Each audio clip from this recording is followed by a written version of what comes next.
Selamat bergabung kembali dalam ibadah kita, ibadah 100 hari berdoa.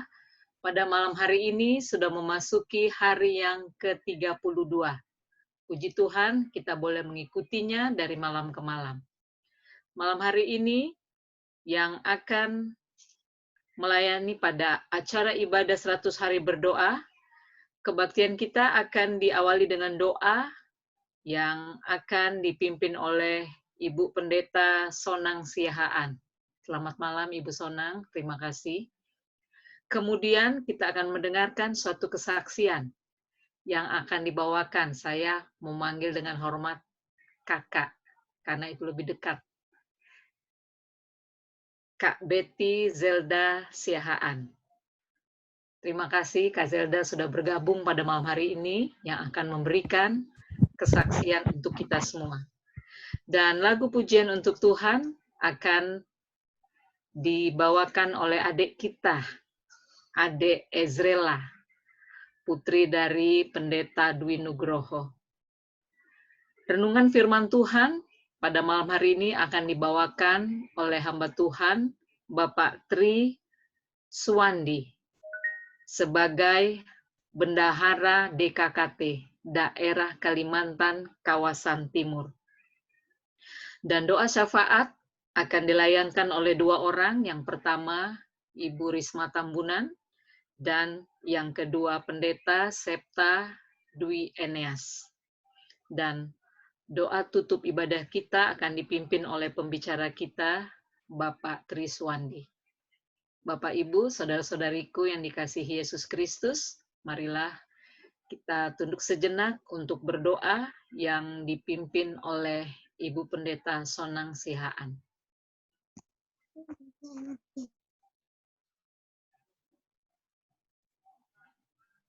Ibu Sonang, cek suaranya. Mari kita berdoa.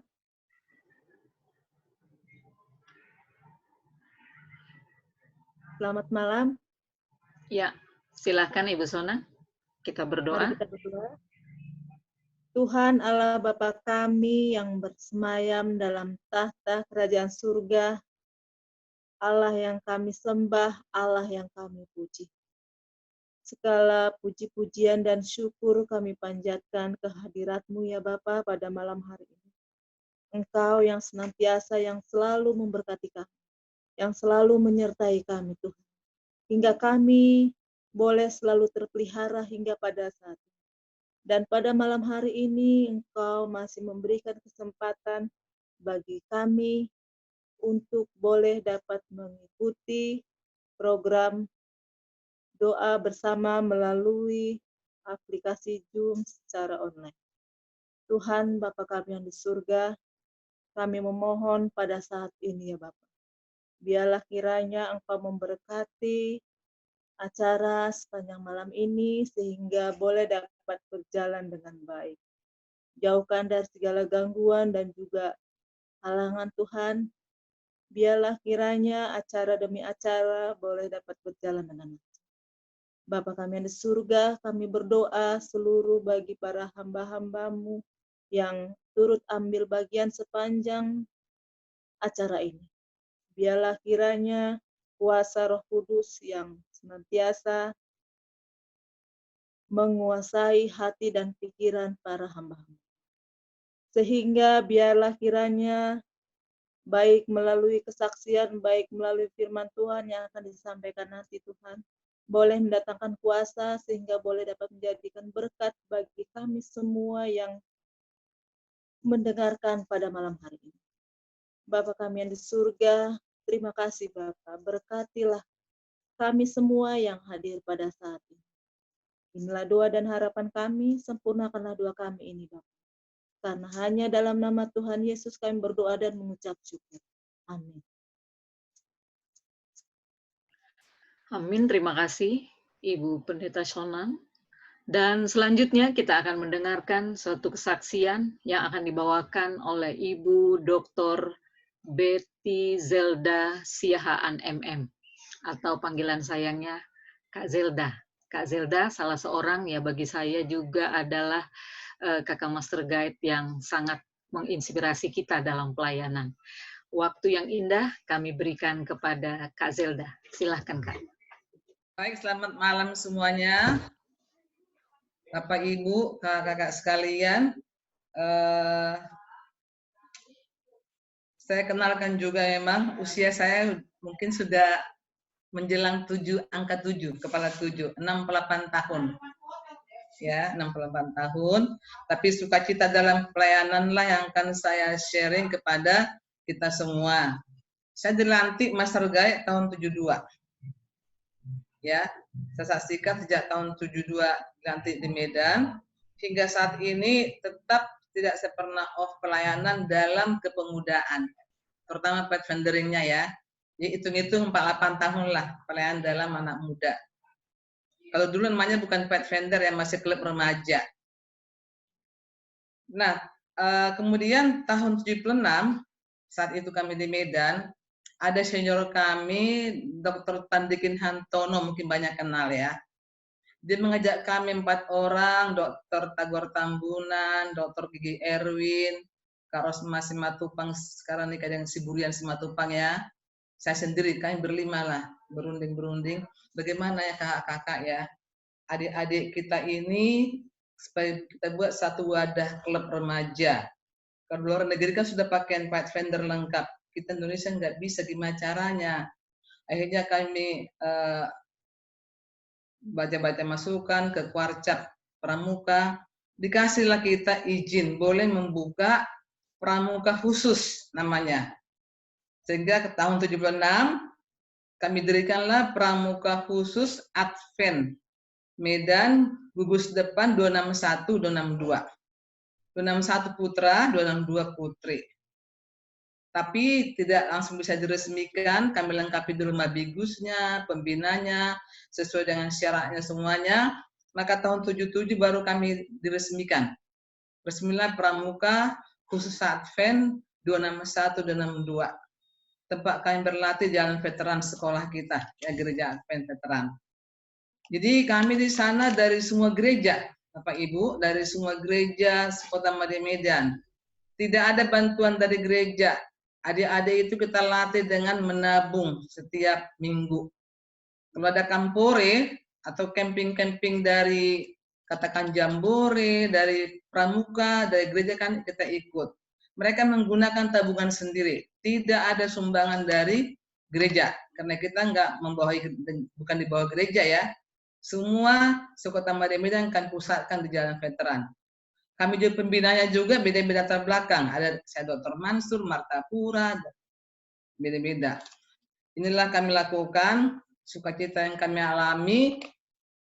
Dr. Tan ini sangat menginspirasi kita. Habis latihan nanti jam tutup sahabat, kami nggak pernah pulang. Langsung kami pindah ke Jalan Sumarsono Medan, tempat beliau, kampus USU. Pasti kami rapat, bisa pulang jam 11 malam. Itu kami masih anak muda semua ya, kecuali beliau udah nikah. Jadi nggak doa kuncar namanya kami ya, tapi Tuhan tuh baik. Kita semua dikasih jodoh kok. Tidak ada nggak dikasih jodoh. Nah tahun 81, artinya kami nggak pernah kosong, hari libur udah kami cari, apalagi program kita. Sehingga kalau ada kampore-kampore di Uni, selalu saya cari mana Medan. Saya kasih contoh kepada adik-adik Jakarta. Lihat Medan. Mereka sudah bawa apa? Sudah bawa serbuk. Serbuk gergaji ya. Itu untuk kompor mereka bawa tuh. Lengkap semua bagus. Campcraft-nya, paritnya, selalu saya kasih contoh untuk adik-adik Jakarta. Baiklah, 81 saya menikah. Suami saya ikut suami ke Jakarta. Kemudian, apakah berhenti setelah menikah? Kita tentu pindah-pindah gereja. Pertama kami gereja di Ragunan, terus di Bendungan Hilir, akhirnya kami ke Bayoran. Tahun 92, ketepatan gembala jemaat kami Pendatalian Ras Lumorang. Saya masih anggota baru di Kebayoran. Rupanya keluhan mereka, ketua PA saat itu Kak Ronald Tambunan. Ya, adiknya PTB Tambunan. Mengeluh kepada gembala kami, pendeta gimana ya, kita ini nggak pernah buka kelas kemajuan, tapi nggak pernah on. nggak ada pelantikan, selalu on off on off. Sampai Talendra, itu Kak Selda tuh tarik dia di Medan, dia aktif. Nah sejak itulah saya diminta, saya tuh nggak pernah menolak ya. Sejak 92 bergabunglah kami, bukalah, kita aktifkanlah Pathfinder di Kebayoran. Dulu masih belum ada masuk majelis, kita hanya namanya koordinator kelas kemajuan. Hingga saat ini tidak pernah off, saudara-saudara, itu saya saksikan. Jadi itu udah komitmen saya melayani Tuhan memang. Dimanapun saya akan saya usahakan tidak ada off-off. Selagi Tuhan berikan kesempatan dan kesehatan. Nah, tahun 2000, ini ya, sejak tahun 2000 hingga saat ini, 20 tahun ya, saya juga aktif membantu pelayanan di Konfres DKI Jakarta. Dari mulai pendeta Michael Pala, direkturnya PA ya, kemudian pendeta Ron Wenas, pendeta Jeki Runtu, Daniel Rampen, hingga sekarang pendeta David Sibi. Saya tetap bagi waktu. Bapak Ibu, kakak-kakak, saya bukan ibu rumah tangga saja. Saya harus anak 3, ibu rumah tangga, harus suami juga. Saya juga kerja. Jam 6 pagi sudah kerja, agak jauh juga kerjanya. Biasa kami kalau rapat-rapat di conference, karena kita semua orang kerja, jam 7 kami mulai rapat. Dari mulai Michael Parar itu ya. Karena dulu kita baru membuka-buka, hampir kami bisa 3 kali seminggu rapat, 4 kali. Karena baru membenah-benahi ya. Pulang jam berapa? Bisa jam 11 malam. Sampai rumah jam 12 malam. Yang saya saksikan, kakak-kakak, semuanya ya, atau Bapak Ibu, saya tidak pernah kendala di jalan, tidak pernah sakit. Mobil saya tahun berapa? Tahun 70-an, kakak-kakak. Saya nggak masalah, tahun 70-an mobil saya pakai melayani. Pulang kerja langsung ke konfres sampai rumah tengah 12 malam. Orang banyak bertanya, kok berani Kak Selda? Bersama Tuhan, saya katakan. Itulah kami lakukan, hingga sekarang tetap saya bantu. Cuma sekarang udah lebih longgar, karena sudah lebih maju ya, Pathfinder ya. Kalau dulu kita masih merintis-merintis. Saya sangat berterima kasih kepada hamba-hamba Tuhan ini, karena juga banyak mendapat masukan dari beliau-beliau.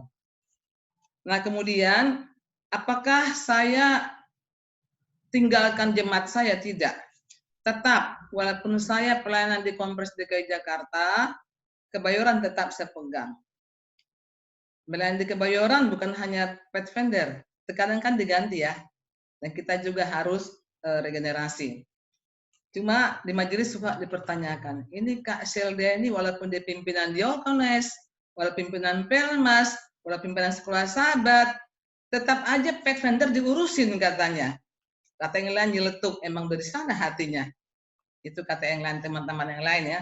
Kalau saya perjuangkan, ada rapat Pathfinder mau camping apa, gimana Kak Selda? Saya kasih masukan. Agak susah saya ngotot juga terkadang. Maka mereka emang selalu, ini Kak Selda luar biasa nih. Bukan juga dia departemen, tapi benar-benar diperjuangkan sekali. Nah, saudara-saudara sekalian, emang tahun ini saya diangkat kembali dipercayakan kembali jadi Direktur Pathfinder dan Master Guide. Dengan usia segini, saya nggak tahu kenapa langsung aklamasi, sekarang Bugultom dulu kembali Kak Selda katanya. Dengan sukacita saya terima, prinsip saya kepada adik-adik Master Guide, juga kelas Master Guide, kelas Pathfinder, apapun diminta pelayanan jangan nolak. Persiapkan diri Anda. Karena terkadang kita lihat, terkadang udah pinter piano, minta pianis, jual mahal. Tiba-tiba diminta sesuatu jual mahal, karena bukan sebagai peran pengganti. Bagi saya peran pengganti pun sangat masalah. Yang penting untuk pekerjaan Tuhan. Jadi maksud saya kakak pembina, kita harus contoh memang. Di mana kita melayani harus contoh. Karena ada juga selintiran terkadang, kakak ini aktif di conference tapi jamaahnya terlantarkan. Tidak pernah itu Bapak Ibu. Tetap Kebayoran saya urus, tetap di conference, tetap juga tugas saya sebagai ibu rumah tangga, tetap Tuhan berikan juga pekerjaan saya tetap tidak memang saya nggak pernah mengandalkan diri saya. Bapak Ibu, sebenarnya saya masuk ke Jakarta baru S1. Tapi karena profesi saya dosen, merasa tertinggal ya. Yang muda-muda junior udah ambil S2, ambil S3. Saya mau kuliah, terbengkalai anak-anak. Jangan dulu, kata suami saya, anak masih kecil. Anak saya mulai masuk yang bontot SD, saya minta saya mau kuliah. Saya ambil S2, 1,5 tahun selesai. 2005 saya ambil S3, langsung. Karena katanya, ya kalau masih segar, selesai 2010 ya. Tapi saat kuliah pun nggak pernah saya tinggalkan pelayanan saya. Baik di Kebayoran, baik di Kompres DKI, tidak pernah. Dengan pertolongan Tuhan semua berjalan dengan baik. Jadi ini maksud saya kepada adik-adik, rekan-rekan saya pemuda, yang saya minta, jangan tunggu dulu Anda settle. Jangan tunggu Anda sudah punya mobil yang bagus, punya kedudukan yang bagus di kantor, jangan. Apa yang Tuhan berikan sekarang, kerja untuk pekerjaan Tuhan. Yang lainnya akan Tuhan lengkapi. Itu yang prinsip saya.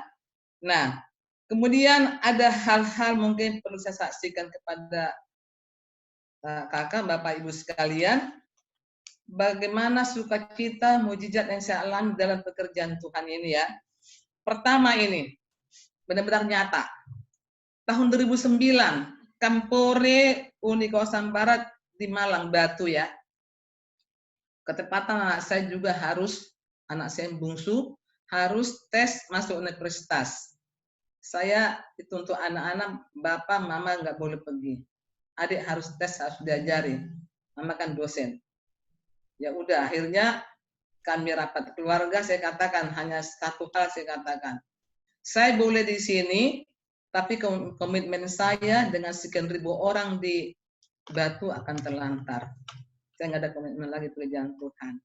Atau kedua, saya tetap berangkat, adikmu nanti Tuhan Yesus yang mengajari. Tuhan Yesus yang menyertai.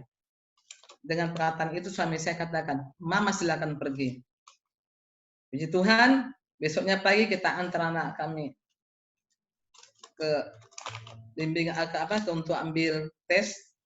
Saya langsung kerja juga karena ketepatan dulu itu hari-hari kami di UNJ itu ya, nggak bisa tinggal karena ada sertifikasi. Kami harus mensertifikasi kepala-kepala sekolah. Saya kerjakan, jam 7 malam saya jemput suami, diantar lagi ke bandara. Sampai di Batu jam 12 malam Bapak Ibu. Tetap kita semangat ya. Dari Surabaya harus naik mobil lagi ke Batu dijemput oleh panitia. Yang saya saksikan, sampai di Batu paginya mau saya kelas, instruktur, kelas kepahaman, suami saya telepon, Ma, Bella kemarin pulang tes panas. Sekarang bagaimana? Dalam keadaan panas tes lagi. Kita bawakan dalam doa Tuhan Yesus menyertai. Saya katakan itu aja. Tapi dalam hati juga ya. Saya hanya sehari di sana langsung pulang besoknya karena emang pekerjaan saya di kantor nggak dapat ditinggal. Apa yang terjadi? Tak disangka-sangka. Setelah pengumuman anak saya lulus masuk di UI. Amin. Inilah sangat disyukuri. Anak saya pun kaget, sampai sekarang saya katakan ke dia, lihat Dek, lihat, dulu kan pekerjaan Tuhan, maka semua akan dilengkapi. Akan dilengkapi keperluan kita. Jangan khawatir. Kemudian yang kedua, agak lompat-lompat ya.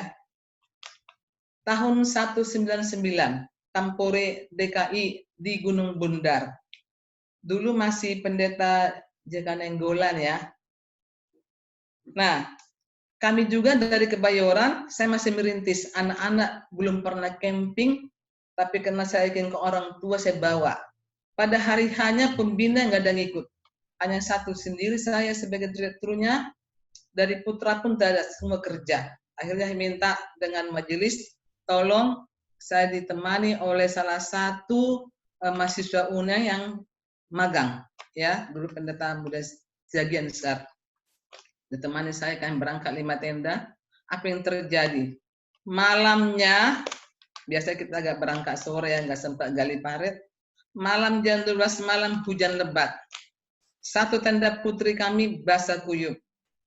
Kami bawa 5 regu, 3 putra, 2 putri.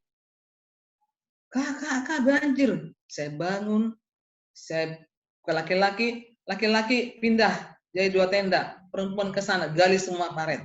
Jam 12 malam, tengah sampai jam 1. Main air hujan, saya udah ini juga ya, mereka udah main air hujan jam 1 malam. Kak haus, ambil air di pancoran, kita ambil. Mereka masak di kipas minum.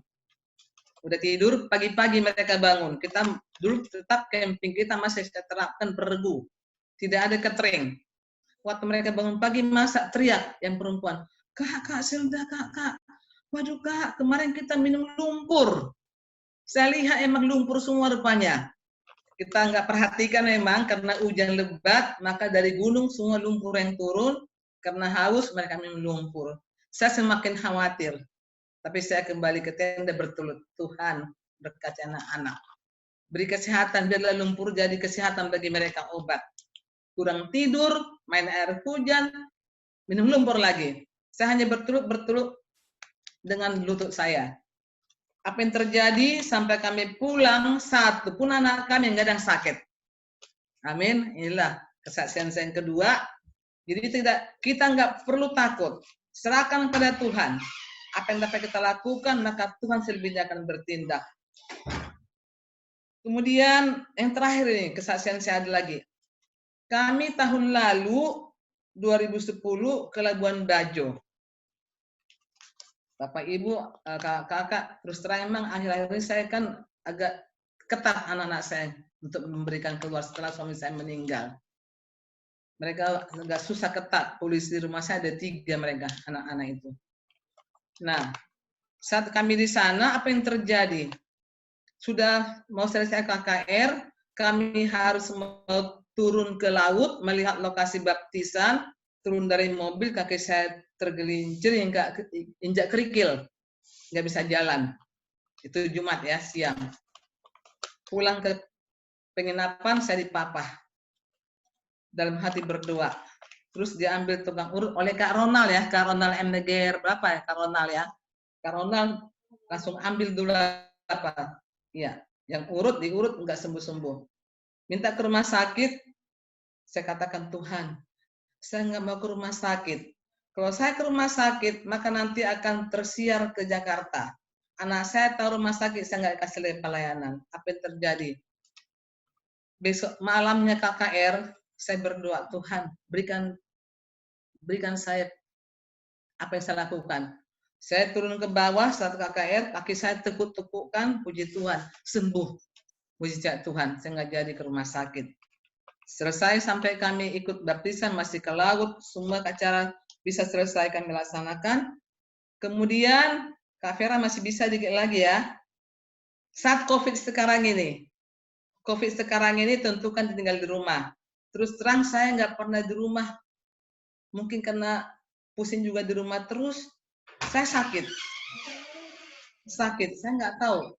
Punggung saya semua kayak sakit, kepala saya seperti di rumah remas, tenggorokan kering, tapi tidak panas. Napas saya seperti lari maraton, terengah-engah terus. Anak-anak saya urus saya terus, baiklah, datang mujizat Tuhan. Persis hari Sabat tanggal 11 saya dikasih kesehatan. Karena di sana wacana kami hendak membuka kelas kemajuan Pathfinder Master Guide by Zoom. Tuhan berikan kesehatan. Dan selama sakit pun saya tidak pernah berhenti doa berantai. Bapak Ibu, saya ada 5 grup doa berantai. Ada 11, ada 9 saya berdoa setiap harinya. Saat sakit, saya tekan 2 menit berdoa nggak kuat lagi. Saya doakan orang, Tuhan pulihkan saya. Jadi itu saksikan kepada Bapak Ibu. Pengalaman saya tahu saya kenapa 2 malam saya kurang tidur. Kalau kami melayani, terkadang MGR hanya sejam tidur nggak sakit. Terkadang kami ke Nias melayani dengan MGR juga, terkadang 2 jam nggak sakit tidurnya. Tapi ini 2 hari aja kurang tidur saya sakit. Padahal saya katakan termasuk yang peduli kesehatan. Karena saya sadar, saya aktif kepemudaan, saya harus sehat. Tiap pagi saya harus olahraga di bawah matahari. Pagi bangun jam 5 tidur, saya bangun tarik nafas. Selalu itu, makan yang bagus, tapi saya sakit. Jadi kesaksian saya, bersama Tuhan, terkadang kita langgar hukum kesehatan, Tuhan berikan mukjizat, kita disehatkan. Itulah kesaksian saya.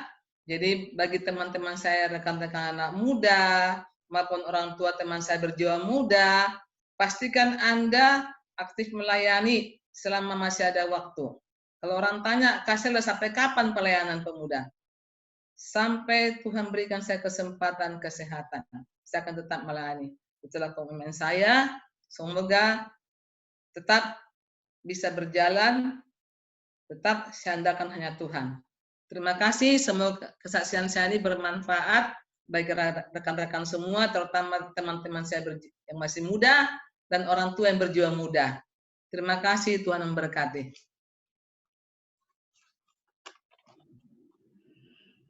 Puji Tuhan, terima kasih untuk kesaksian dari Kak Zelda, merupakan suatu semangat untuk membakar kita semua untuk senantiasa turut serta aktif dalam pelayanan. Tuhan memberkati Kak Zelda, selalu sehat, memberkati keluarga, suami, dan anak-anak tercinta. Bapak Ibu yang dikasihi Tuhan, kita akan mendengarkan satu lagu pujian yang akan dibawakan oleh Adik Ezrela. Kami persilahkan.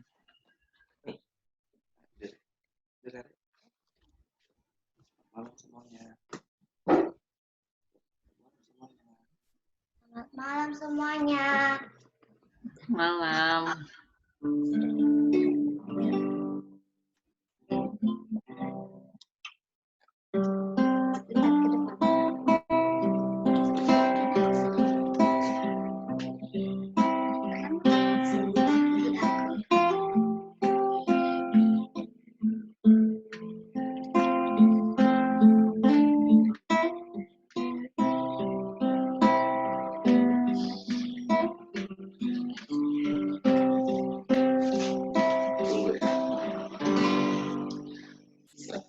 Selidiki aku, lihat hatiku,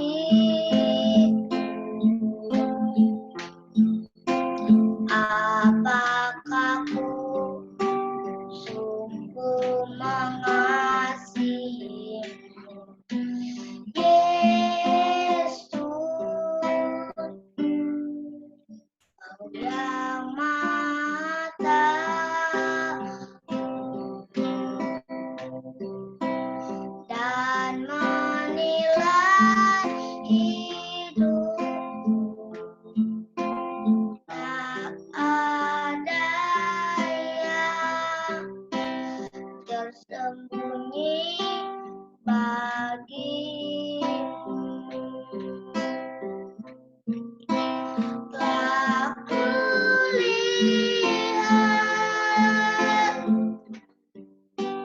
perbuatanmu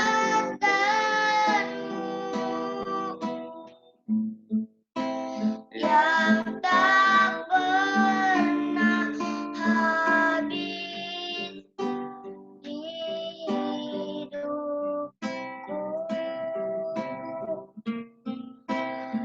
Ku berjuang sampai akhirnya Kau dapati aku tetap setia.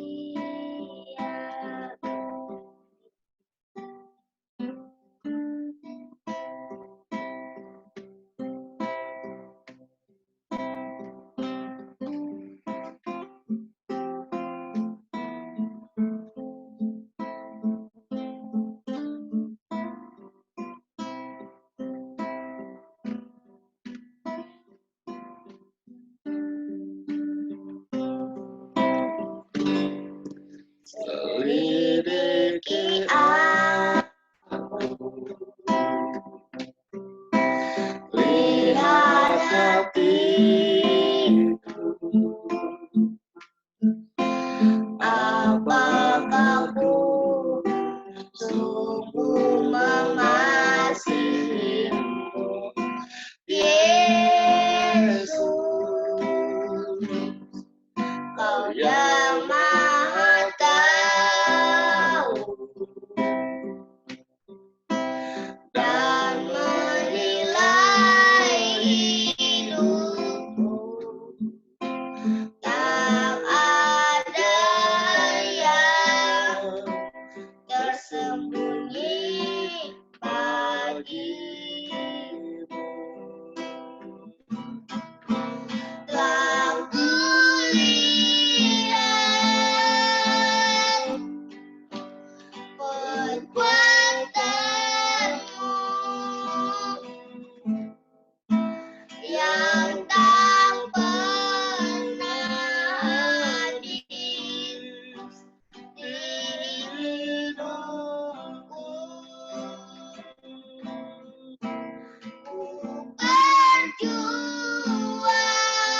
Amin. Puji Tuhan untuk lagu yang luar biasa. Terima kasih Ade Ezrela, tetap setia dalam pelayanan menyanyikan lagu pujian. Bapak Ibu yang dikasihi Yesus Kristus, tiba waktunya kita untuk mendengarkan renungan firman Tuhan yang akan disampaikan oleh Bapak Tri Suwandi, Bendahara Daerah Kalimantan Kawasan Timur. Kami persilahkan Bapak Tri. Baik, dites dulu. Bisa Ya. terdengar? Dengar Pak, Oke, jelas. baik. Oke, karena situasi di tempat kami lagi hujan, takut terganggu. Mudah-mudahan bisa terdengar. Baik, terima kasih untuk kesempatan yang indah yang boleh saya rasakan pada saat ini. Suatu hal yang luar biasa. Pada saat ini saya boleh diberikan suatu jadwal boleh katakan jadwal untuk menyampaikan akan firman Tuhan di dalam program Syarat 100 Hari Berdoa. Terlebih dahulu kami ucap syukur atau berterima kasih untuk Ade Ezel. Ezel anak dari Pendeta Dwi Nugroho. Namanya hampir sama, beliau Dwi, saya Tri Nugroho. Ya, berarti dia abang saya sebenarnya. Ya. Puji Tuhan untuk lagu yang sudah disampaikan. Terima kasih juga untuk kesaksian dari Kak Selda yang boleh menguatkan kita agar kita boleh tetap selalu dekat kepada Tuhan. Ya. Baik, mungkin sebagian besar atau ada yang belum mengenal saya, boleh saya perkenalkan diri terlebih dahulu. Tadi Rina Pardosi sudah mengenalkan secara singkat, tapi kalau boleh saya sampaikan, bahwa pelayanan saya pertama kali adalah di Rumah Sakit Advent Bandar Lampung. Melayani sebagai staf keuangan kurang lebih 10 tahun. Dari tahun 97 sampai 2007. Di awal 2007 saya ditugaskan di Conference DKI. Sampai 2018 pertengahan. Dan tahun 2018 di bulan Juli, saya dipindahkan kembali untuk melayani di daerah Kalimantan Kawasan Timur hingga saat ini. Puji Tuhan untuk pelayanan-pelayanan yang saya alami, biasanya kalau kesan pertama atau pelayanan pertama itu yang sangat berkesan. Sehingga ketika ada undangan untuk mengikuti 100 hari berdoa Korwil Lampung. Saya mencoba untuk mengikutinya dari malam ke malam, tetapi karena sinyal terganggu sehingga bolong-bolonglah saya ikutinya. Tetapi puji Tuhan, semoga malam ini semuanya boleh lancar. Baik, pada malam hari ini, topik yang diberikan kepada saya, atau judul yang diberikan kepada saya untuk 100 hari berdoa ini adalah berdoalah untuk janji-janji. Sebelum kita lanjutkan, mari kita tunduk kepala, kita bersatu di dalam doa. Maha besar Bapa kami dalam kerajaan surga, pada malam hari ini Tuhan, kembali umat-Mu datang ke hadirat-Mu, terlebih dahulu mengucap syukur dan berterima kasih, oleh karena segala kemurahan dan kasih-Mu yang kami rasakan pada saat ini Bapa.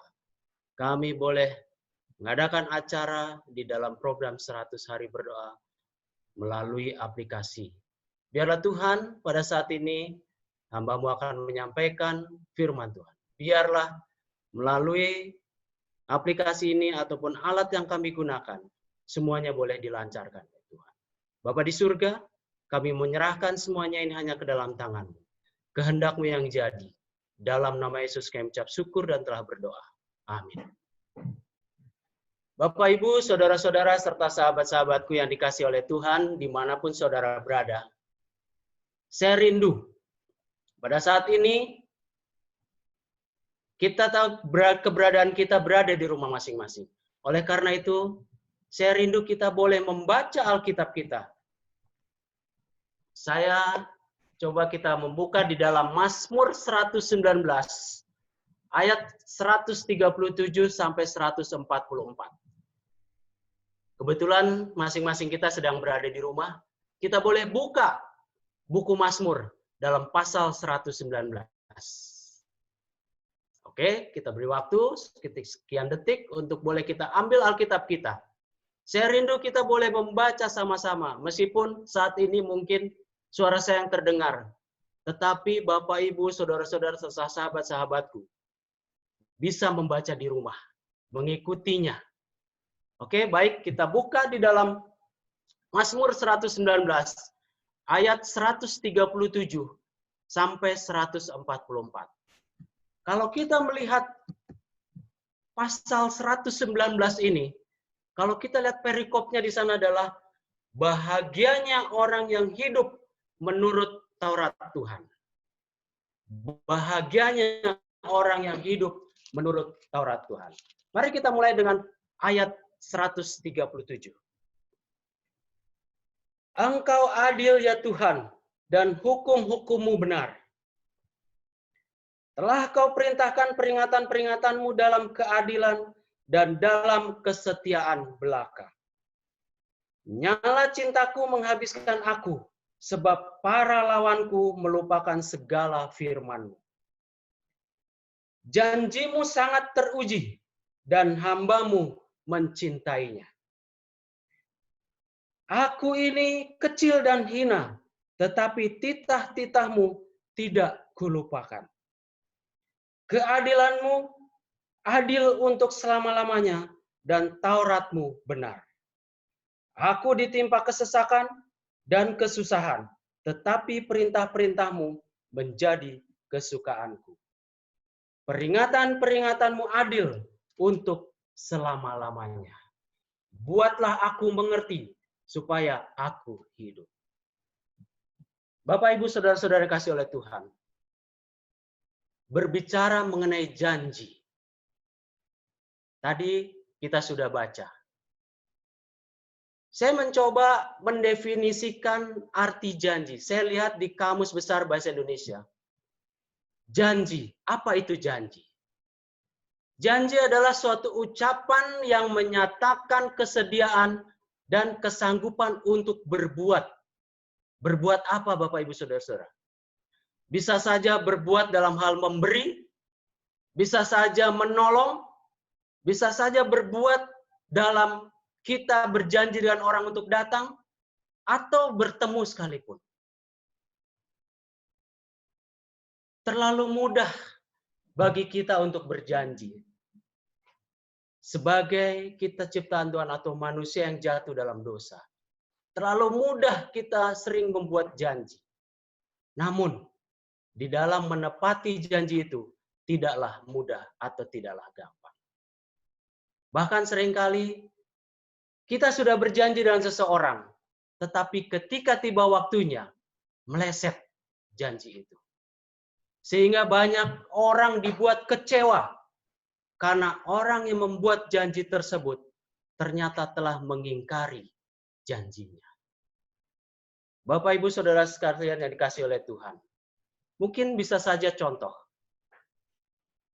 Kurang lebih 13 tahun saya meninggalkan Bandar Lampung. Tahun 2007 saya pergi. Meskipun ada 1 tahun atau berikutnya saya datang, tetapi total 13 tahun. Ketika rapat akhir tahun diadakan di Bandar Lampung, suatu kesempatan yang indah saya boleh kembali melihat bagaimana perubahan-perubahan terjadi. Sebelum saya pergi, saya kontak dengan seseorang. Seseorang tersebut mengatakan, oke, dia berjanji. Mas Tri, kalau tiba di Bandar Lampung, hubungi saya. Kita nanti akan jalan-jalan dan ada salah satu yang ya saat ini masih terkenal, empempe tenda biru. Orang tersebut menjanjikan, nanti kita makan di sana. Nanti kita pergi ke sana, pergi ke sini. Tetapi saudara-saudara, sampai rapat akhir tahun berakhir, janji tinggal janji. Saudara-saudara kasih oleh Tuhan. Tapi saya tidak kecewa, karena saya tahu bagaimana sifat dari orang tersebut. Saya menganggap itu hal yang sudah biasa. Tetapi mungkin ada yang mengecewakan ketika janji yang sudah dibuat diingkari. Ketika seorang pemuda mungkin berjanji akan menikahi kekasihnya. Di dalam perjalanannya, tiba, ya boleh jadi mungkin sudah mau mendekati pertunangan, tiba-tiba pemuda itu meninggalkan pemudi atau orang yang dikasihinya. Itu sangat menyakitkan, saudara-saudara. Banyak janji yang manusia buat, itu sering meleset. Sering kita dibuat sakit hati oleh karena janji-janji tersebut. Tapi saudara-saudara kasih oleh Tuhan,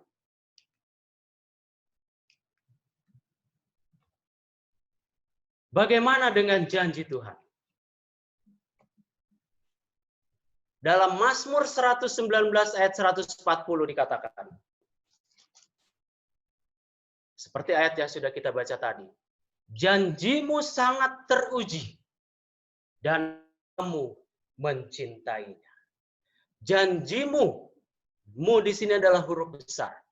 Berarti janji Tuhan sangat teruji. Dan hambamu, siapa hambamu? Kita, hamba-hamba Tuhan, mencintainya. Saudara-saudara kasih oleh Tuhan, janji Tuhan sangat teruji. Kemudian yang kedua, yang membuktikan bahwa janji Tuhan itu sangat teruji. Dalam 2 Petrus 3 ayat 9 bagian A. 2 Petrus 3 ayat 9 bagian A. Di sana dikatakan, Tuhan tidak lalai menepati janjinya. Nah, saudara-saudara, Bapak Ibu yang dikasihi oleh Tuhan dimanapun kita berada. Tuhan tidak lalai menepati janjinya. Kalau kita melihat contoh, secara janji secara manusia, bisa saja saya berjanji akan datang. Bisa saja saya berjanji akan saya jemput. Tetapi mungkin bisa saja itu semua meleset. Karena ada satu dan dua hal sehingga tidak ada penjemputan. Sehingga lalailah semua. Tetapi dikatakan, Tuhan tidak lalai menepati janjinya. Lalu yang ketiga, Mazmur 12 ayat 7. Dikatakan di sana, janji Tuhan adalah janji yang murni. Bagaikan perak yang teruji, 7 kali dimurnikan dalam dapur peleburan di tanah. Saudara-saudara kasih oleh Tuhan. Kenapa janji Tuhan itu selalu ditepati? Tadi dikatakan dalam Mazmur 12 ayat 7. Janji Tuhan adalah janji yang murni. Bagaikan perak yang teruji. 7 kali dimurnikan. Saudara-saudara bisa bayangkan. 7 kali dimurnikan. 1 kali pemurnian saja sebenarnya sudah memberikan suatu hasil yang baik. Apalagi sampai 7 kali. Itulah suatu gambaran kemurnian akan janji Tuhan. Sehingga sampai kapanpun kita bisa percaya bahwa janji Tuhan itu adalah janji yang teguh dan selalu dapat diandalkan. Bapak, Ibu, saudara-saudara kasih oleh Tuhan. Tidak ada kata-kata Tuhan yang kita anggap sebagai sesuatu yang sia-sia. Tidak ada yang diisi dengan suatu kesombongan. Tidak ada yang diisi dengan suatu kebohongan. Atau hanya sebatas kata-kata mungkin, mungkin, dan mungkin. Atau bisa saja janji Tuhan itu menganggap ada mudah-mudahan. Tidak ada dalam kamusnya seperti itu. Janji Tuhan semuanya mengandung kebenaran yang mutlak. Saudara-saudara, Bapak, Ibu, dan sahabat-sahabat yang dikasihi oleh Tuhan dimanapun saat ini saudara berada. Apakah kita masih ragu dengan janji Tuhan? Jangan pernah saudara ragu dengan janji Tuhan. Ketika kita berada dalam suatu pergumulan yang berat sekalipun, janganlah pernah putus pengharapan. Pandanglah selalu kepada Tuhan dan pegang janji firman-Nya. Jangan kita melihat kepada berapa besar percobaan atau pencobaan atau persoalan yang kita alami. Tetapi lihatlah dengan mata iman. Betapa besar kuasa dan kemampuan Tuhan. Karena kuasanya sungguh tak terbatas untuk menolong kita semua. Sekali lagi, jangan ragu dengan janji Tuhan. Saat ini mungkin kita sedang menghadapi suatu pergumulan. Suatu masalah yang besar. Tetapi saudara-saudara, Bapak, Ibu, dan yang sahabat-sahabat yang dikasihi oleh Tuhan. Kalau pergumulan doa kita belum juga memperoleh suatu jawaban, jangan kecewa. Sebaliknya, tetap nantikan Tuhan dan praktekkan firman-Nya. Sebagai contoh, mungkin ada beberapa di dalam firman Tuhan, ayat-ayat yang boleh menguatkan kita di dalam menghadapi berbagai pergumulan atau persoalan-persoalan. Bila kita menghadapi masalah ekonomi, kita bisa buka di dalam Filipi 4 ayat 19. Masalah ekonomi dikatakan dalam Filipi 4 ayat 19. Saudara bisa membuka dan membacanya. Tapi saya akan bacakan. Allahku akan memenuhi segala keperluanmu menurut kekayaan dan kemuliaannya dalam Kristus Yesus. Saudara-saudara kasih oleh Tuhan, memenuhi segala keperluanmu. Sudah jelas bagi kita bahwa Allahku akan memenuhi segala keperluan. Itu kalau bicara masalah ekonomi. Lalu bagaimana dengan rasa ketakutan yang kita hadapi?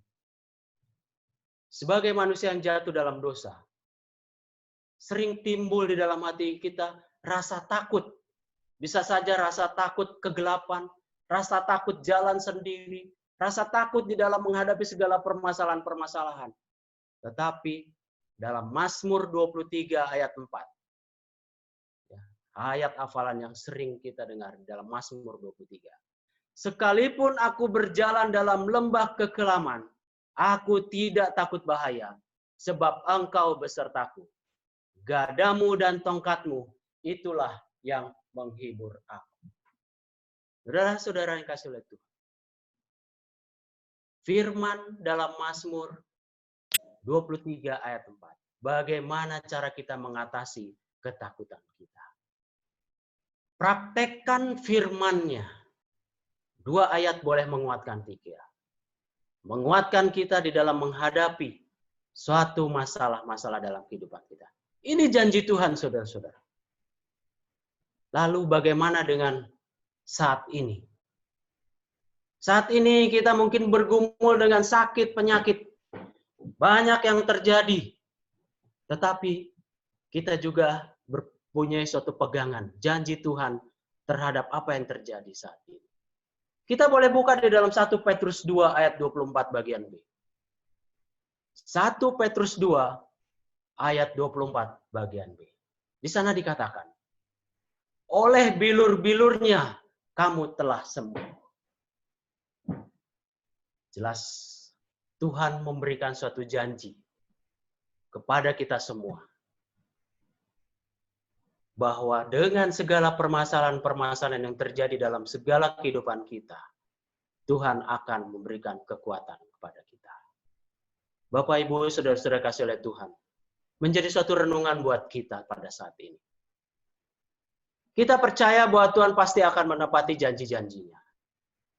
Namun, bagaimanakah seharusnya sikap kita dalam menantikan janji Tuhan itu? Saudara bisa menjawab dalam diri atau hati saudara.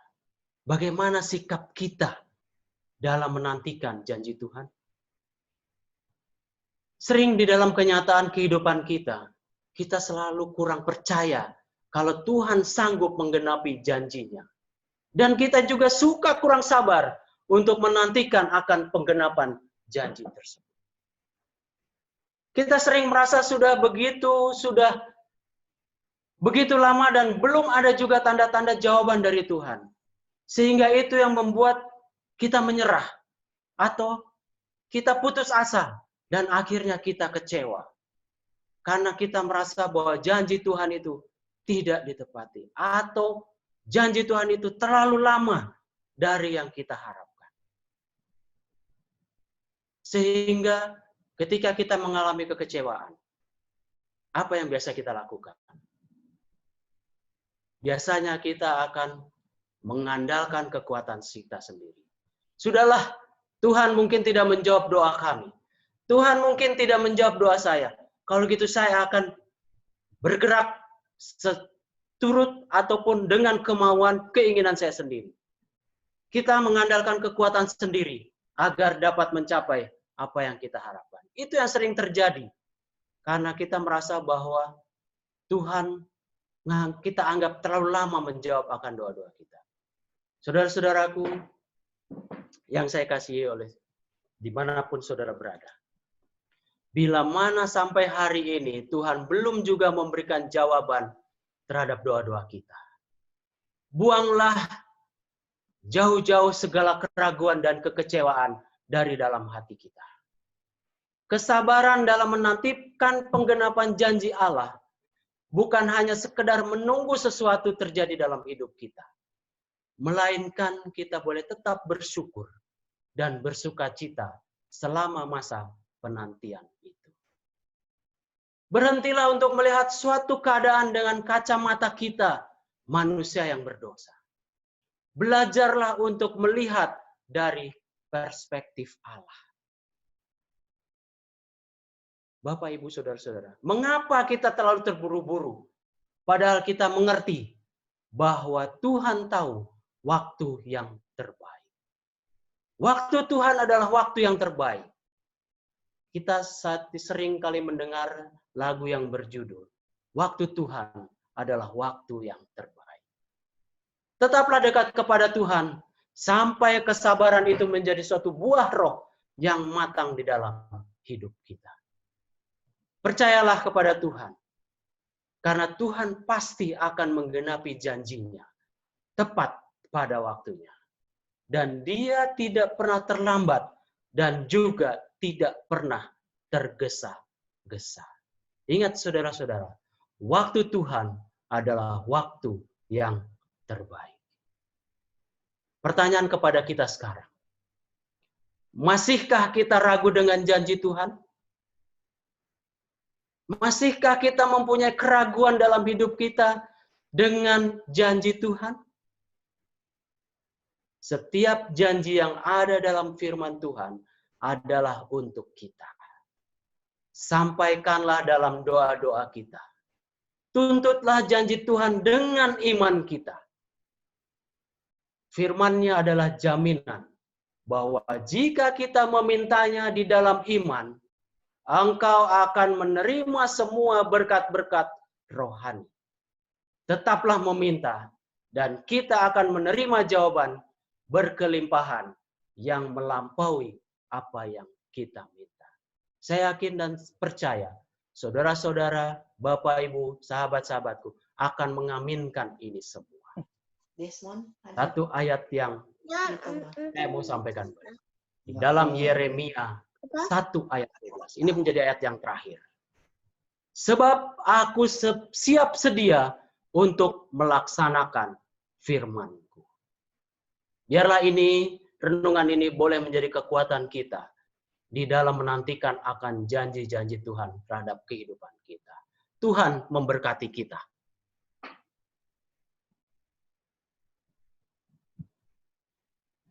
Amin. Terima kasih Pak Tri Nugroho Suwandi untuk pekabaran yang sangat menguatkan kita bahwa janji Tuhan adalah janji yang pasti. Bapak, Ibu, Saudara yang dikasihi Tuhan, waktunya kita untuk menaikkan doa syafaat kita pada malam hari ini. Doa pertama akan dilayangkan oleh Ibu Risma Tambunan yang akan mendoakan fokus 100 hari berdoa dan dilanjutkan oleh Pendeta Septa Dwi Eneas yang akan mendoakan usulan permohonan doa. Mari kita bersama-sama untuk mengambil sikap berdoa. Kita akan bersama-sama tunduk kepala dan berdoa. Kami persilakan Ibu Tambunan. Baik, kita ambil posisi bertelut, yang bisa bertelut. Kita sama-sama menyatukan doa kita kepada Tuhan. Enton bisa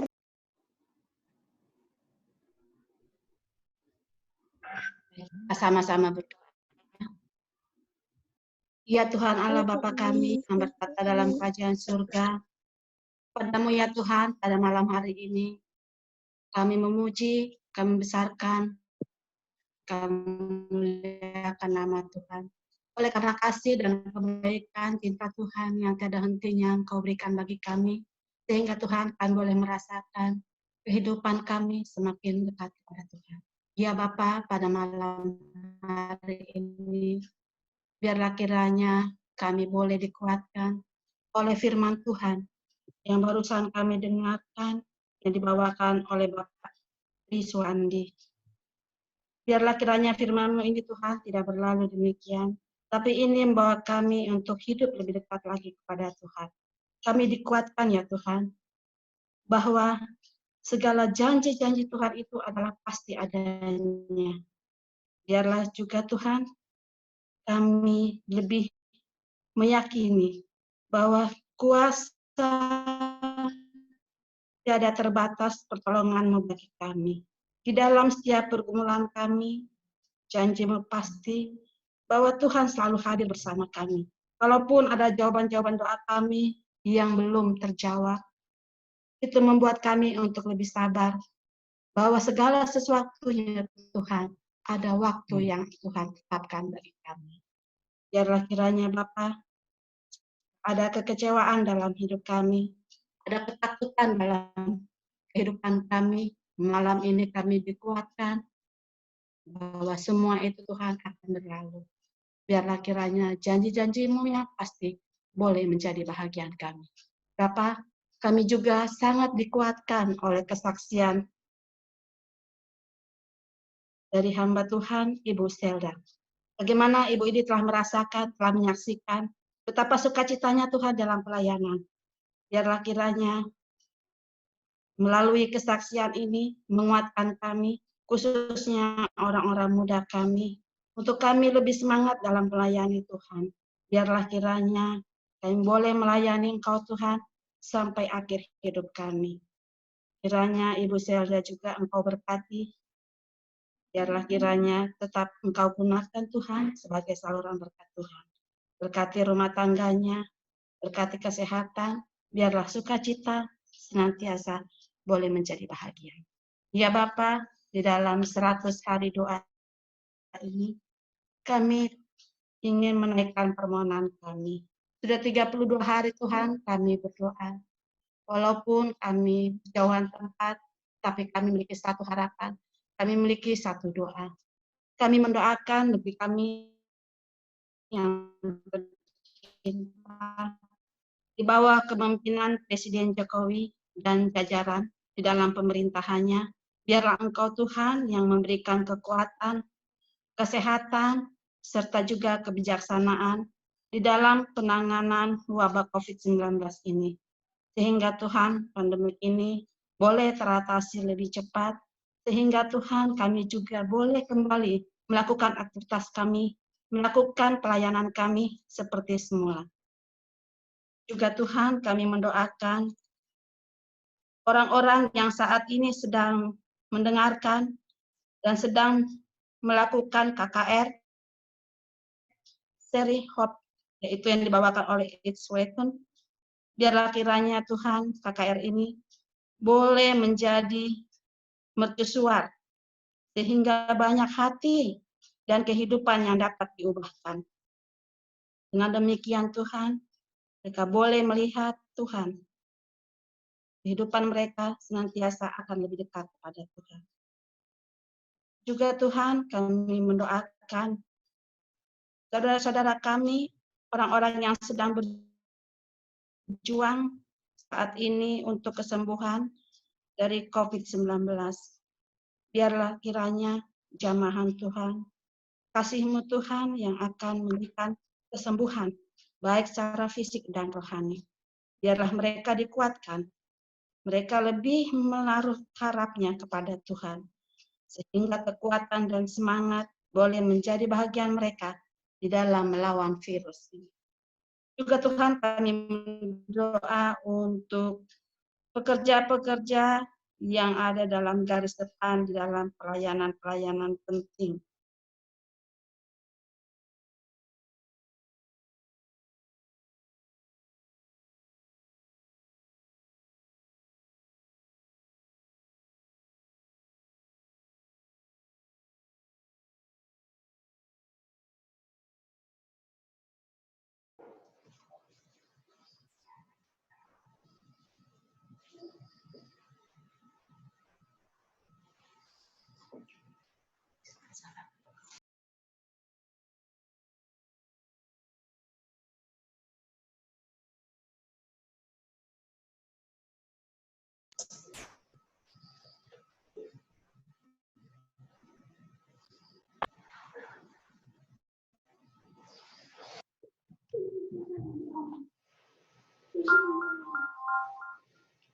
Bapa, kami berdoa untuk beberapa umat Tuhan yang sedang sakit.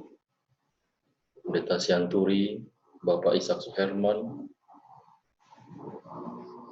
Floyd Ribok, Pendeta Jackie Runtu, Ibu Nelly Runtu, Boru Nenggolan, yang sementara dirawat di ruang isolasi Rumah Sakit Advent Bandung.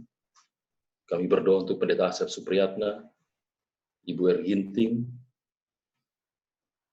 Royke, Ibu Lamria,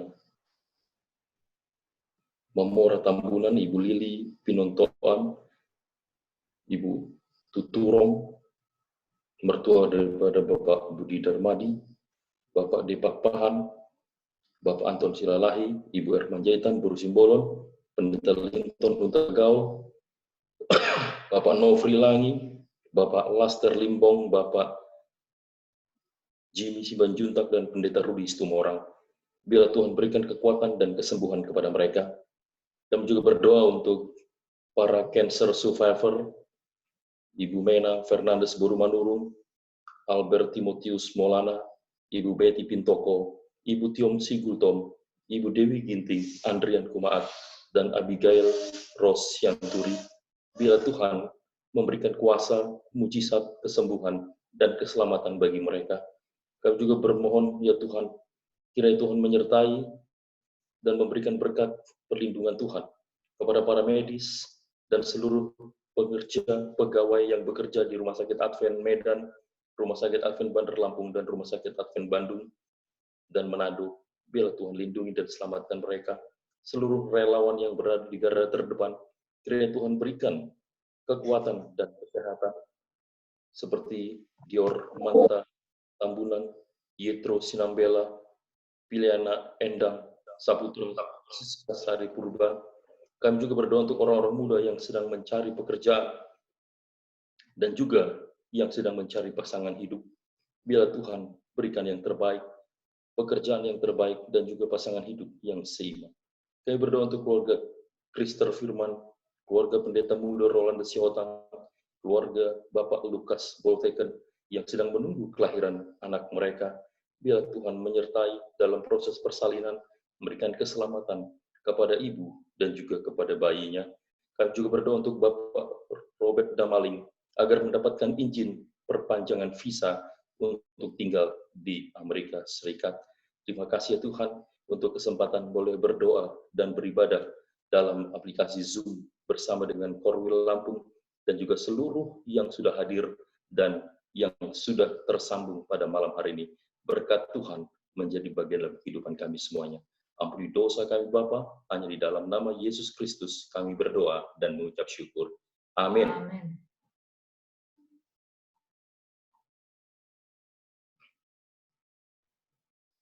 Amin.